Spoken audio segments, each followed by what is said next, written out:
Hi and hello and welcome to episode 41 of Going Over. I, of course, am Fred Slow. Alongside me, Saleh Taylor. And we are recording the morning of Thursday, July 18th, airing terrestrially the morning of Saturday, July 20th. And, of course, tonight we will be at Albuquerque Roller Derby as we're hosting a fun vendor spot. And we're going to be talking about our upcoming event that will be August the 31st. And it's not at the historic El Rey Theater, Saleh. It, of course, is over at the Rio Rancho Event Center. It is locked in, and it is going to be as good as a pro wrestling event as you have ever seen.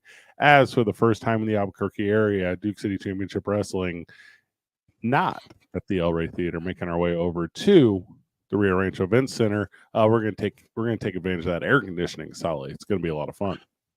That's going to be in August, correct? That is correct. August the 31st. It is a Saturday. Saturday. When it's, I am really excited about that Central Air. Yeah, that's going to be So yeah, that's our time of recording is before Final Journey, which was at the time of airing last night. At the time of recording tomorrow night, so it's the day before yesterday. So we're going back to the future. I'm with it, man. So we're going to talk a little bit about the world of pro wrestling. We're going to talk about Monday Night Raw. You were mentioning earlier or in our pre-production how you are kind of blown away by AEW's approach of giving what you would call some top-tier matches in the world away on free TV. I think there's something to be said about that. We'll talk about that at length. Also, you are not available for the Final Journey Pro Wrestling tomorrow. You are via suspension, via storyline, and you are via booked elsewhere via professionally. So it's going to be an evening for you. So we'll talk about how important it is that individuals step up. We'll talk about how important it is that individuals play multiple roles in the role of pro wrestling. And then because I just went through it, with the passing of my father, how you have to play catch up a little bit. I missed a Duke City Championship Wrestling, and I have no idea what happened to the last show. I'm going to watch DCCW.com. I'm taking it all in. Yeah, it's been a little bit of a journey to a final journey to catch up to everything. Yeah, that's been going on. So, how are you, my friend? How is the world of pro wrestling and entertainment? I'm moving. I'm grooving. I am enjoying life as it's coming. But the world of professional wrestling has been in a beautiful. I'd say this week has been simmering. I'd say. Yeah.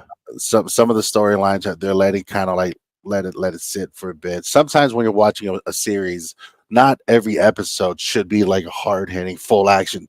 Sometimes you have to do some exposition. Sometimes you have to let the story breathe a bit. Let the characters flesh out a bit. So I think this week, in regards of professional wrestling, for the most part, this is that part of storytelling in general. I'd say. Well, and the lead up week to a show is kind of a fun one. Also, keep in mind if you're a fan of Duke City Championship Wrestling or this radio show, I am in the ownership group. So if you are buying a ticket to Duke City Championship Wrestling, that money does go into my pockets, and then you know how we kind of do it, Sully. We reinvest that bad boy into the world. So the week of a show is kind of a crazy thing. You know what I mean? Oh yes, it's 4 or 5 days. 4-5 days of preparing is what it is, and that's all aspects, right? So the venue's got to be set, and the venue's already set, so we're good there. We're set up for success. And then on top of that, you got to make sure you're doing your final ticket push. Which, by the way, and I'll pull it up for you right now, brother. I got it right in front of me. Let's look at it. Yeah. We have sold. We're sitting, and our day of sales are usually pretty good. If our day of sales do what they traditionally do, this will be the highest yielding one we've had yet. If they do what they traditionally do, because we're right underneath like where we traditionally would be to set a record. So we're right there record rise. And it's kind of interesting. All of them have really done that. There was a little bit of a dip in February, March, where Jacob Fatu would just come in January, and then all the things that surround it, including the Super Bowl and including Easter and kind of all those things that distract the world. But here in the middle of the summer, people are still going about it. And then, of course, we have all of our other regular to-dos. I was up in Santa Fe earlier this week, and it looks like we're setting ourselves up for success with an event at the Rail Yard. So we're going to do something really fun up in Santa Fe, get some of those iconic shots in front of the water tower there. So that's going to be a lot of fun. And then we solidified our deal yesterday with the state fair. So everything is set at the state fair. So it's very exciting. You enter through gate 1, you're going to see your boys first and foremost. Also, anyone interested in being a part of our presentation at the state fair, Fred at talkabq.com, or reach out via DukeCityChampionshipWrestling.com, and we will set you up for success with us, as it's the entire experience. 3 performances a day, noon, 3, and 6 o'clock, Saleh.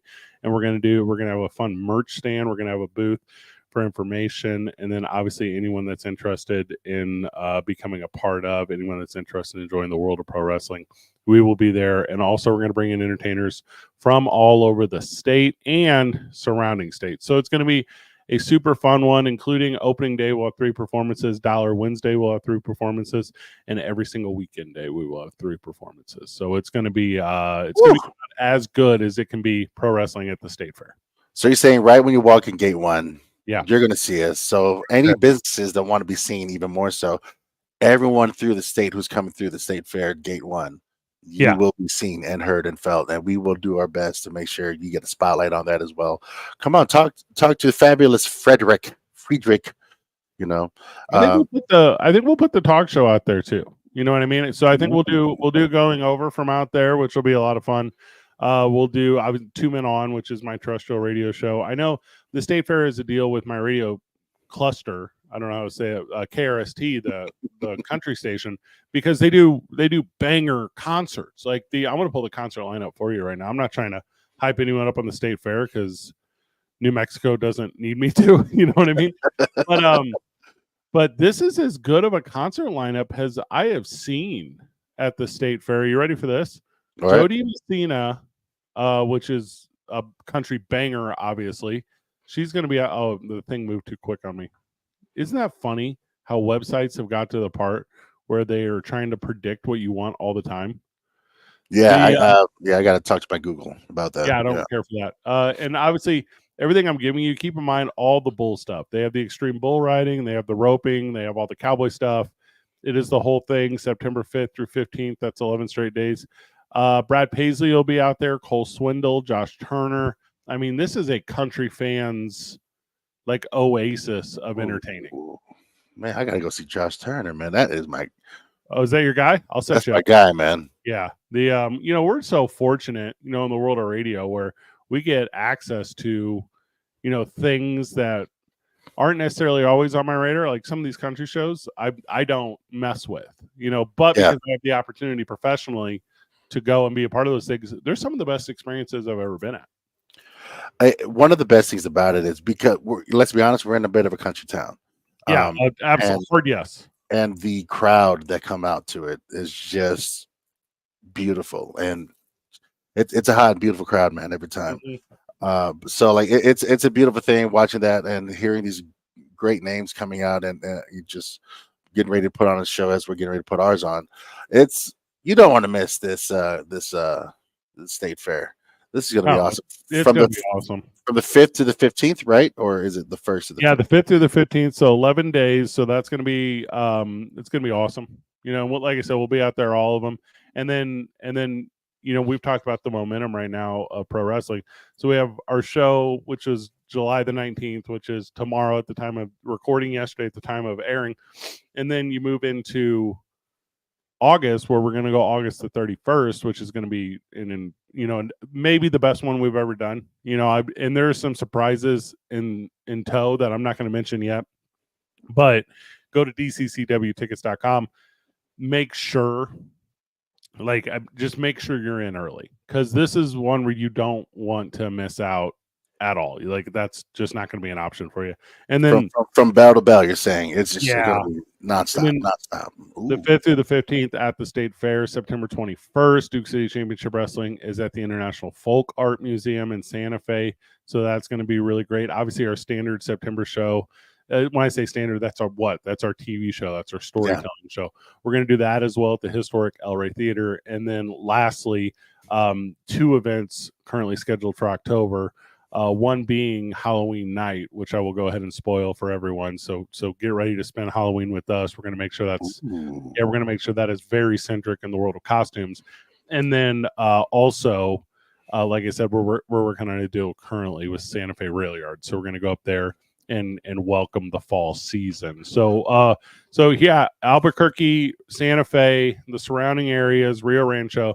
There's a ton of pro wrestling, and I think phase 1 is going like a week after this airing of this show too. 24th, yeah, August 24th. Yeah. There is a ton of pro wrestling in the community right now. I'm so very proud of the professionals doing it and the fans that are able to benefit from it. It's a beautiful time to be a fan, and more importantly, it's a beautiful time to be here in Albuquerque. Shout out to all of our faithfuls and those who are just interested. We are grateful to and for y'all. Another thing of worth of mentioning, OXW starting August will be doing every Friday a family show. They're calling it, in addition to their monthly shows. So like in Amarillo, they're going to be going off. Steel City Championship Wrestling, their next date is September 14th for themselves too. Like it's well, and I know they're running parallel to us in Trinidad at that same time. So the last week of August, so August 31st and September 1st, that's when they do their fair stuff. So my understanding is they're going to have a promotion up there that weekend, and then who knows if Duke City Championship Wrestling goes up the following day, So anyways, if you're willing to travel and you're willing to be a part of it, it's going to be a lot of fun. And there is a strong chance that I will be at every single thing that I just named here in the community, that's a crazy thought, right? You must be the wickedest of them all, man. You're getting no rest. We got to go to break, but whenever we come back from it, let's do this. Let's recap, which I think is going to be fun. Let's recap Monday Night Raw a little bit. We'll talk about some storytelling aspects there, and we'll talk about the Duke City Championship Wrestling show that is tomorrow or yesterday, depending on when you caught this thing. And then final third of this program, we'll talk about the excitement around the world of pro wrestling. Your satellite Taylor, I'm Fred Slow. This is Going Over on 95.9 FM and AM 610, the Sports Animal.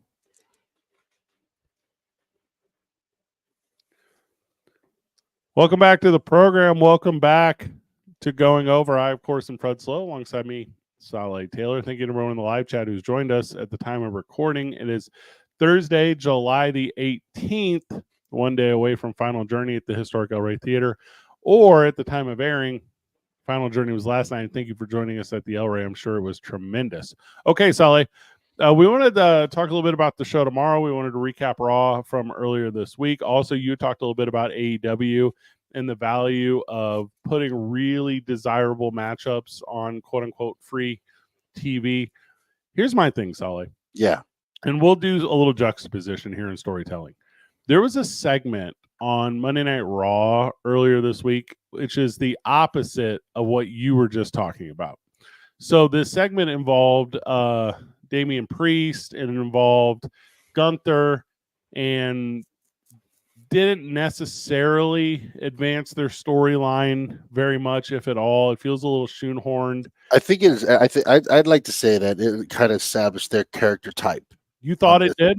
I'd say so. Like, not necessarily setting up a story yet, but they're just like reminding us, all right, Damian Priest, once again, he fought for everything he's gotten. And then Gunther, who's like leaning in, although, yeah, I had both my parents. They gave me everything I needed because I was a good boy, like, okay. Like the silver spoon versus the no spoon type of thing. So like I say they were establishing the character types and letting people choose from here on. These are the sides that you can choose for. Well, and maybe what I'm doing is I'm leaning in a little more because I thought it was very comparable to the Drew McIntyre, Seth freaking Rollins, Adam Pearce segment, where all Drew McIntyre has to do is apologize to referees that he's no longer suspended, which he refuses to do. And I'm like, okay, like, this is whatever.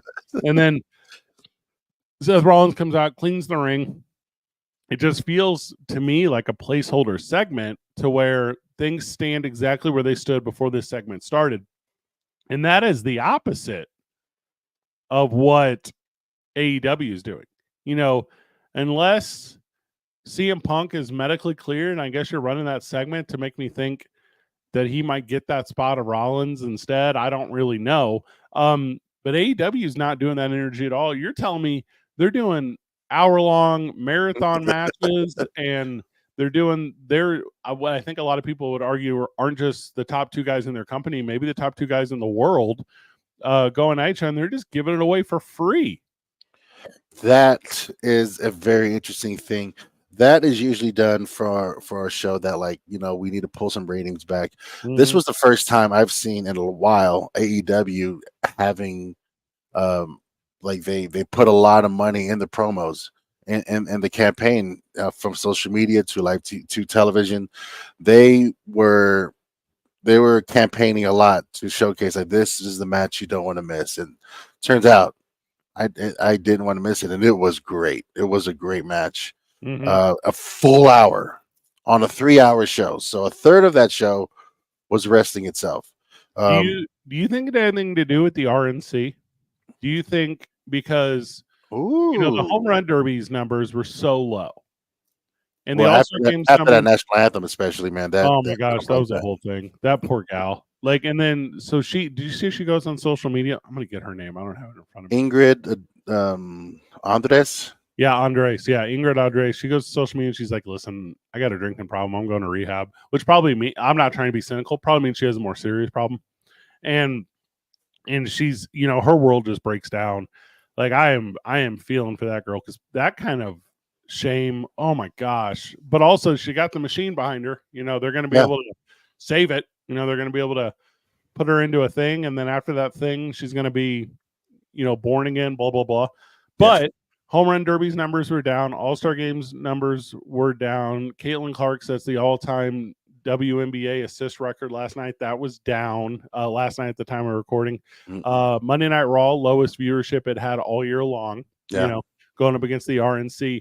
Do you think, because the RNC is drawing, like, do you think AEW was like, hey, we can pull one away. We can get a respectable number versus what's the most watched TV in the country right now? That is actually a great take, because that makes sense. We talked about this during our pre-production, where the vibe and the pacing of the storylines or of wrestling in general was just slower this week so far. Has been slower this week so far, and so that makes sense. They're like, we are the people. We're going to give everyone a show. We're going to have some fun. We're not going to do too much. That seems to be the pacing of the booking mentality behind WWE. AEW swinging for the fences. Like you had two of the top guys in wrestling period right now, I'd say, going a full hour. They went into the crowd. A 9-year-old girl got involved, which was, she put chops on him. Yeah, that was the cutest little thing. And like, even MJF like flipping her off. That's like the dad, the clip of the dad posting like, that was my baby girl, and like, he flipped her off, and like, he's so proud. But like, you didn't just have that. The ladies TBS title, Mercedes Moné went head to head with Nyla Rose. Swerve Strickland, because just go like Strickland and Okada. They went. Mariah May spoke after she had her big turn against Timeless Tony Storm. Like, they straight up put out like what could have been like seen as a pay-per-view 3 hours worth, but like, they did it on free TV because I'd say that they saw an opportunity to take as many viewers as possible. The hour-long Iron Man thing, which in my opinion made famous by Ric Flair, like, it's an old school traditional wrestling fan is about that life. I think in my TV watching habits, and I think in my how often I fast forward, you know what I mean? And I'm not trying to be that guy, but I only watch pay-per-views live. Like, I don't watch the 3 hours of Raw. I watch the hour and a half that Hulu gives me. I don't watch SmackDown live. I watch it, via the clicker. And with that AEW hour long, I feel like I just ended up fast forward. Like, I did, like, and maybe I'm not the target audience for this thing, but to sit there and watch an hour long of what I assume, because I fast forwarded, what I assume was a bunch of rest holds, what I assume was a lot of picture in picture for TV breaks, what I assume was the broadcast commentary going into podcast mode. I don't know that. I fast forwarded that, but that's my thought process. Like, if you do put an hour long between two of the best guys in the industry at the exact same time, does it lose pay-per-view Bret Hart energy? Does it lose pay-per-view Shawn Michaels energy? Does it lose pay-per-view Ric Flair energy? Because I'm That's the pressing click, question. click, click, click, click, click. That is the big question right here, because if you're able to put it away, if you give it away for free, that kind of deters the value of a pay-per-view, of a Yeah. premium live event. But it does kind of tap into the whole FOMO thing. It's one of those, you had to have been there. You had to have seen this match live or when it aired live, because you can't, fast forward it or anything like that. But yeah, for those of us who are, your attention's pulled 20 different ways all the time, especially after 2 p.m. It's hard to get a hold of you because you're prepping for yours. You have many things, and like you're in prep. But then even after that, it's 50-50 if you can, because you still gotta digest. You still gotta like comprehend. You still have to prep for the next thing. So even with me, after 3 p.m., like it's hard to get to grab and hold my attention as well. So if they're trying to give us a reason, you had to have seen this live to experience this with everyone live. I could see them trying to do that, but you got to be careful when they're giving away a free match, man, because that is, well, it's just high risk and I agree. High risk, high reward. You're talking about that availability thing. That's not just me and you. That's the world. Yeah. Like, I don't know if AEW believes that their average fan, I'm not talking about their diehard fan, I'm talking about their average fan. If their average fan does have an hour of undedicated time that they give to their product in a row, maybe they do. I think the dedicated fan does. I'm not talking about them.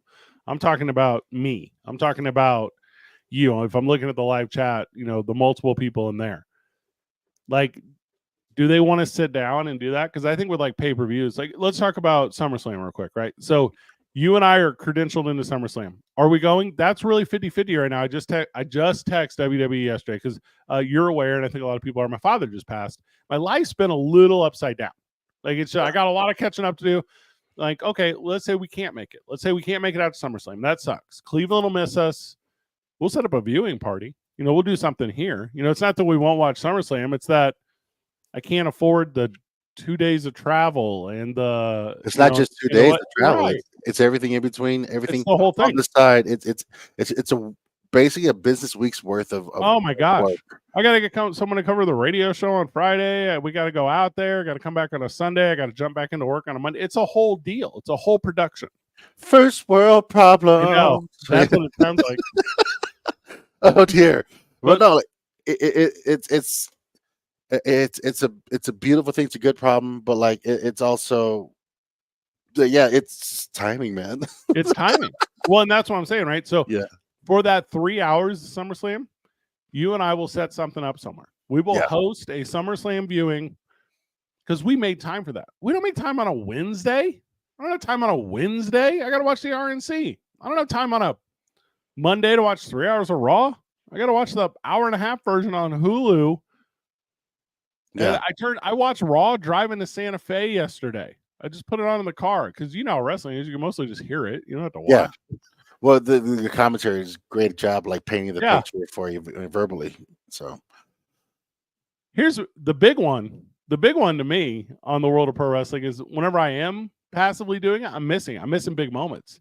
The one that I really feel like I missed from Raw, and I had to go back and watch, was when Rhea Ripley comes out at the end, and there's what's old girl's name? The champ. She's so good. Liv Morgan. Yeah. And she mouths OS bomb. Love it. And I missed it because it's, and that's like, that's adding a validity to that character. That's adding a validity to Rhea Ripley. That's saying, she's here. She has to beat you up, Liv. She has to. But also we have shades of China Guerrero from a million years ago. There's so much smart storytelling. It's so smart. And that's when I feel like, I'm not a very good wrestling fan. Like I'm missing out on the little stuff. That Wyatt 6 video, Six, SICKS, Six. Yes. Am I saying that correct? Yeah. With Eric Rowan, who you and I have both met. Eric Rowan, he's nice. I mean, he's a nice guy. Well, But dude, man. Top drawer, man. Top drawer. would you say troubled? I think that's a verbiage I would use to describe him. He's been through life. I'll tell you that. Life is life to him, man. And his video I thought was maybe as good as any of them, you know, because he's talking about the loss of Brody Lee. He's talking about the loss of Bray Wyatt. They didn't name him. You know what I mean? But they used your words. They said beautiful art. And I go, does Saleh write this? I go, that's Saleh stuff. Is that a wrestling terminology? I don't know. Do we need a Duke City Championship Wrestling show called Beautiful Thing? And it's where you book the entire show. We can just Saleh all over that. Yeah, I'm with it, man. That's like, the one though. That segment, by the way, was really good. Once again, like they slow down storylines for the sake of a lot of things going on in real world. Yeah. Really, really great way. But also, we were expecting Rhea to come out and cut a promo. We're not going to see her. We're not expecting to see her in action, but adding the value of her presence. Mm-hmm. Let her have 10 minutes on the mic. Let her have 7 to 10 minutes on the mic. Talk her, let her talk herself out. And adding to that story, Eric Rowan's that interview was really, really good. And then even at the end, where Chad Gable, he's establishing himself now with the Creed brothers, which was sweet because earlier in the night he's trying to rekindle his Alpha Academy relationship. Doesn't work, and the Creed brothers and Austin Gable give the Wyatt Six the most legitimate shot, in my opinion, at a quality match at SummerSlam. Like there's going to be zero failure in anyone that these cats are going up against. Because, with like Bo Dallas, Eric Rowan, I don't believe will be the same kind of thing. And what's the other cat's name? Dragunov? Is that his name? Ilya Dragunov? Yeah. Because you want to do what? You don't want to try to replicate the same moveset you've always done. You want to be a new character. You're a newcomer to this thing, but also you want to seemingly be an unbeatable force. And the Creeds and Gable will take an ass whooping at SummerSlam that will be very convincing and very good. That I'm really excited to see that unfold. Well, and then you got the Creed brothers who are killing the game right now, by the way. Yeah. They're great, amazing young talent who are reminiscent of Steiner Brothers / what was it, the Standard? Angle's team with Shelton Benjamin and Benjamin Haas. Yeah. Oh, I know what you're talking about. I know what you're trying to say. They very reminiscent of those guys, but we know that they're all going to put on an amazing show. If they bring a lady into their mix, that'll be fun to see because the Wyatt Six got old crazy eyes in there with them. Team Angle. That was a stupid name. That's a boring name. But I think that was the standard because Angle's like no gimmicks. Yeah. Just real wrestling, The big one, his best one was that Main Event Mafia. I don't know, like we don't ever TNA. Talk about that. Yeah. Woo-hoo. That Main Event Mafia and TNA, that's some of the best storytelling ever. They were so good. Angle, Sting, Nash, Booker, Steiner, Samoa Joe, Taz, Sharmell was huge in that. If we were to do like an all throwback, that's the kind of stuff where if we were to sit down with fans, me and Hobo Hank did this podcast where we were rewatching Monday Night Raw and Monday Nitro side by side. So what I had done is I'd found the original air dates and we were watching them at the same time. And then I'm talking to Hobo Hank during this podcast about, hey, what was it like at that time? Because he's only a couple years older than me, but he got in the pro wrestling industry really young, too young legally. Yeah. And to say, hey, what did this mean to you? And it's so funny to see guys like me and you and he and so many of the people that are producing pro wrestling now to go, early 90s, 91, 92, 93. I was just a kid. What it meant to me was Hulk Hogan was a good guy. What it meant to me was, anyone with an accent was a bad guy. Like it was like a real easy life. Pretty simple. And I go back and watch now as an adult, and I'm like, oh, there's some incredible stuff here. There's some smart stuff here. There's some storytelling stuff here. I didn't notice it when I was a kid because I was an idiot, but it was like good. And now we're in a world where it's even better than it's ever been. I don't really know that though. I just think it is because I'm appreciating it better, appreciating it different. I'm into this. I'm into the storytelling right now. But slow motion week for Raw and super banger week for AEW. And then if you're a local pro wrestling fan to Albuquerque, wrapping it all up with Final Journey this Friday.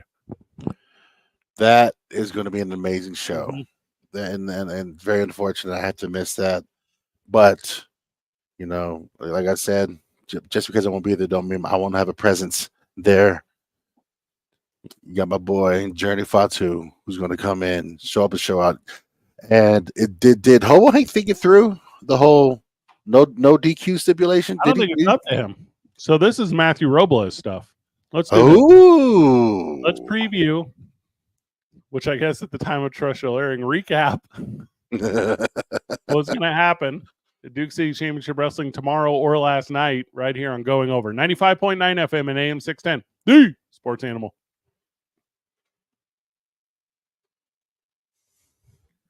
Welcome back to the program. Welcome back to Going Over. I am Fred Slow. You are Solly Taylor. We're talking the world of pro wrestling. Just had a lot of fun talking about the dichotomy of approaches to the summer sadness that is the heat of the world in the world of pro wrestling. The way Raw is doing it, slow motion.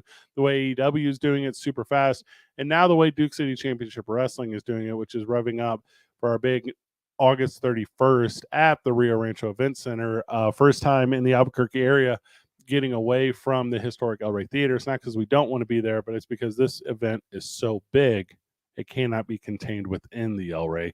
We will talk about that as well. Okay, Solly, you are out of town. You cannot make Final Journey. You are suspended from the organization, but your family is in attendance regardless. Journey Fatu making his DCCW debut. My man, talk to me about Journey Fatu. Talk to me about what Hobo Hank has in store for him Friday night, last night airing terrestrially, tomorrow night at the time of this recording. Talk about the talent that is Journey Fatu. So here's a little funny thing. I remember one time I was talking to our uncle Jimmy Snuka. Yep. That man is he doesn't speak in regular words. That man is fluent in proverbs. Got it. And I remember once I was like, well, good morning, Uncle, how you doing? And he goes, as the sun rises in the east and sets in the west. Oh my God. Then the rooster will crow when it's ready. I'm like, oh, okay, cool, man. It's good to see you, man. But as the day comes and goes, Journey Fatu will show up and show out every time. Now he's the son of Sam Fatu, is that correct? Yes, the Tonga kid. Yes, the Tonga kid. Okay, go ahead. Sam Fatu is the brother of Rikishi. Yes. So with Journey, one of the coolest things about him is he's Jacob's younger brother, but also Journey alongside with our Toko Juicy Fanao, they are the very first Polynesian death match wrestlers. Wild. They do this and they go out and pain is their best friend for some reason. I remember growing up when we were kids, Journey was a younger one, so like we were always pushing him away.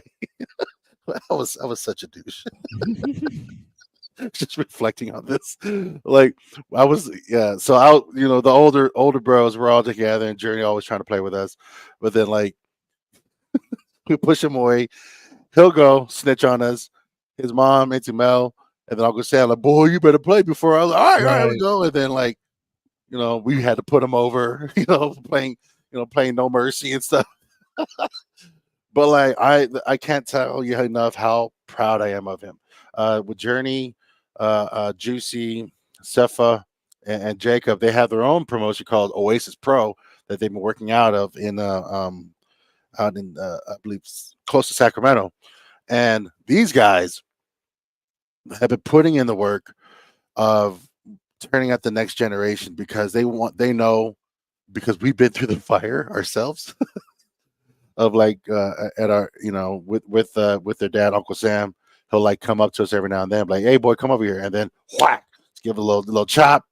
Right. And like, all right, always be ready, boy. And like we were on the receiving end of that, and it's just fun. It's just how we communicate love to each other. But Journey has like always been like the rejected one because he was younger. So that gave him a chip on the shoulder. And so every time he comes out there and he shows up to work, he wants to do more because he remembers those days where he was pushed away, he was shunned away, and he wants to show that he's earned that spot in the spotlight every time. So like, us bringing in Journey for this, I'm honored and grateful that my brother answered the call and was able to do this. I love when family gets involved because I'd say everyone benefits, but except for Hobo Hank. He's a little bit younger. Yes. Yeah. So Journey is 28 ? 28, 29-ish. Okay. He's not in his prime yet, which is crazy. Right? Like in the world of pro wrestling, you're in your prime like a couple of years from now, like 30. And that is because it's not what it was 20 years ago. You don't just have to be young and durable and athletic and be able to withstand the road and all the poor decisions that were traditionally made on the road. Now it's about crafting your skill, not just performing in the ring physically, performing in the ring mentally, performing in the ring emotionally, performing in the ring as a storyteller. And he's there. Like, similar to whenever Jacob Fatu came to Duke City Championship Wrestling in January and put on a banger, this will be equal banger. Yeah. I might argue it might be better banger, but I don't want to put any sort of disrespect into the universe on Jacob Fatu because you can see how bad of a man that is. But that maturation and that growth we're talking about in Jacob Fatu from the time you said he was 8 years old to now he's 28 years old, the 20 years he's put in the industry. Yeah. That growth has happened with Duke City Championship Wrestling too. Like, we had an idea at 6 months in how to tell a really good story with Jacob Fatu. I promise you now, at 13 months in, we definitely know how to tell a really good story with Journey Fatu. He's going to come, he's going to wrestle Hobo Hank, and it's going to be an absolute banger. It's going to be a barn burner of a banger. We might burn the El Rey down, and we might have to, on August the 31st, go over to the Rio Rancho Event Center for Locked In. It's going to be like that. Yeah. With that said, it's not the only show of the night. Like, doors open at 6. You're going to come in, you're going to do your thing. You're going to get a drink, find your friends. We're going to have some recap videos planned just so everyone's up to speed. I will be back for the first time in a month. You know what I'm a little nervous about? Little honest moment here, no punchline. A lot of people are going to be really kind to me. A lot of people are going to say kind things to me. A lot of people are going to say kind things to me about my father. It's going to be an emotional night for your boy. You know I'm not a hugger, but I'm not denying anyone who's trying to hug me while they're saying kind things about me and my family. Like, that's fact. It's going to be a tough one. Also, my go-to guy, my right-hand guy, Saleh Taylor, he's not there. He gone. So I'm going to do it by myself. But here's the thing about doing it by myself. Everyone else is there. Yeah. And that's the world of pro wrestling, right? So, like, you can't be in attendance at a show. That sucks. Somebody will be in that position for you professionally. Somebody will try to be in that position for you personally. And as far as storytelling, because it's the world of pro wrestling, we can tell a story without you. Now, will you be missed? To some degree. But similar to how excited people are that I'm coming back this week, which I do believe people will be excited, they'll be excited when you come back in August. So there's all these different ways to get things done professionally. And speaking of comebacks, Phoenix is coming back. It has been over 6 months since Phoenix has wrestled for us. Went down with a big injury, and he's going to take on Thunder, the champion, in his return. Are you kidding me? Welcome back to the organization. He left a bad man. He's going up against the baddest man in the company. Does he still stand on that side of the fence? Will we find out? Is this evil versus evil? And I'm going to have the most fun watching these two dudes beat each other up? Or has Phoenix turned a new leaf? You're going to miss this one, Saleh. How disappointed in you and yourself to not be able to see the champion, Thunder, and his Duke City Championship Wrestling title take on the returning Phoenix. Rebirth, perhaps, a fitting name, after literally being on the shelf with the knee for the last 6 months. I first and foremost to that question, I want to say pound sign, worth it. Okay. I still had my fun, baby. But But yeah, Phoenix is one of my all-time favorites. And if any friend of the show has been listening to this, I sing high praises Yeah, of Phoenix. That man, talent wise, not person wise. both man, like that Ah. dude is like we just connect, you know. But a solid, amazing man worker. Man, I'm missing out. It's gonna be good. That's I what I'm didn't think I didn't think too far ahead. That's my bad. That's my B. we didn't know. Well, and the date. So this is fun production note. The date is not the original date we had planned. A lot, and you're seeing a lot of new faces at Duke State Championship Wrestling. You're seeing that's not because the guys we traditionally use don't want to be there. It's because they're not available. There's a big double night session going on in Amarillo, so a bunch of our regular performers are over there. We'll have new referees because a bunch of our regular performers are over there. But this is because of the TV product. So our TV company, ProView Networks, which, by the way, big fan of, they have to spend the next, I might not get this right, 16 days in Farmington doing the Connie Mack World Series. Like they didn't have the rest of the month available. It was get them today or don't get them in July. Okay, 3-week turnaround. Let's go. Here we go. Yeah, and no here problem. we are. No pressure. We got this thing. But then we do get a little bit of a bleed before the August 31st show because that's like a 6-week bleed, which we haven't done a 6-week bleed but one other time. And that show had like 600 people at it.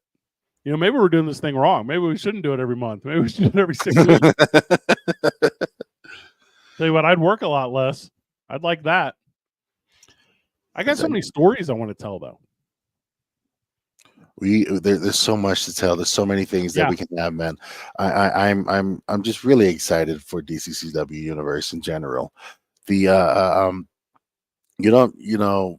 man, I'm missing this. I got and I know you are, but I got a money one for you. If you're gonna take out cash on one, Brian Idol returns. He's lost to Hobo Hank twice. Brian Idol, obviously of the NWA, Brian Idol. He's gonna face Turbo Tony. If you have a life savings, put it on Brian Idol right here. I've never seen Brian Idol lose 3 consecutive matches as his entire 25-year career. And I think Turbo Tony's a dude. I think Turbo Tony can go. I think Turbo Tony will give him everything he's got in his literal gas tank. Yeah. But Brian Idol is that good. And, I think that's only going to be more of an example of how good Hobo Hank is. Because Hobo Hank to be victorious in 2 dusty finishes. I'm talking about, hey man, Saleh Taylor based. No, I don't recall. But that's the one. Brian Idol returning from the NWA. Also, the NWA's interest in Duke State Championship Wrestling too damn high. Can I not get email correspondence, social media from NWA insider, NWA fan, NWA ownership saying, "You guys sure about that decision? What? Don't worry about it. Worry about. You know what you're doing August 31st, your anniversary show. Go do that. Enjoy. Man, we're not doing what we're doing. And Brian's spending their anniversary show with us, man. He's spending that day with us. We are grateful for you. No, that their show's on the 31st too. The next one. August. Oh, yeah, they're gone. Oh, dang it. I thought no, not dang it. I don't care. Wait, I forgot it's July still. Still in July. Yeah. Wait, it's today or yesterday? All right, at the time of recording. That's so funny you say that. NWA 76 is in Philadelphia. I like that. Putting the 76 one in Philadelphia. That's really brilliant, actually. Yeah. And Matt Cardona, he's just having a blast, by the way, watching all of his stuff. It's just so much fun. He's a world of talent. I'm a big fan of that whole roster. It's a great. Yeah. Especially they've been announcing their full signings and stuff. Really excited to see all these guys. They're kind of changing the format a little bit. Yeah, they are. Yeah, like the way the back of the house is run. Super smart. Trials at the Troubadour, July 19th in Nashville. That's tomorrow night. August 31st, they're in Philadelphia. No September show for the NWA. Wonder where they'll be. Then October, Sarasota, Florida. They do a lot of stuff down there. Yeah, they do. We should get down there. You know what? Yeah, I'm with it. Oh, look at this. December 14th NWA has branded a pay-per-view Looks That Kill, which is Brian Idol's name. How cool is that? Yeah, Markova will be in a little mix up there. So a lot going on in the world of pro wrestling. Just absolute banger time for fans. Absolute banger time for New Mexico, as we mentioned, starting July 19th. And then into August, big August 31st show that's going to be over at the Rio Rancho Event Center. Lots in September, including the State Fair going up to Santa Fe. Lots in October, including Santa Fe dates and Albuquerque, Phase 1 Pro Wrestling as well. Too much going on. Keep in mind our friends in Colorado. Keep in mind our friends in Texas. Keep in mind our friends in Phoenix. If you love pro wrestling, you are now currently in the hotbed of it in the Southwest, and how incredible that is. Solly Taylor, final words, my friend, before we cut this one.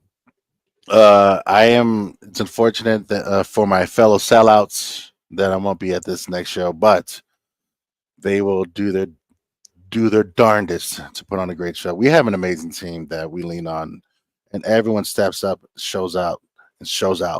Yeah, and I'm grateful to them. So shout out to all of our entire DCCW team, from backstage to in front of the lights, and all of our fans. Y'all already know I love y'all. We appreciate y'all. I'm grateful to and for y'all. Have a great show. Yep, really excited about our newest partnership in Duke City Championship Wrestling, Valley Fence. Thank you for being a part of what we are doing. Also, a bunch of new faces you're going to see around. So if you were there in person, please take the time to say hi, say hello, and welcome them, because I promise you that conversation is had across the industry, and it is wild how positively the Albuquerque fan base is received, not just by us here at Duke City Championship Wrestling, but all pro wrestling across the country. Word is now known. There is no confusion on what pro wrestling is in this great US of A. For Solly Taylor, for myself, Fred Slow, good job, everyone. GG. I meant to change it up, Solly, because after my dad died, I've been saying good job, everyone. Keep breathing. Because when I was a kid, whenever me and my brother would do something stupid, my dad would say, keep breathing, just to make sure we didn't forget to breathe, because we forget to keep our confidence. I'm with it. Good job, everyone. Keep breathing.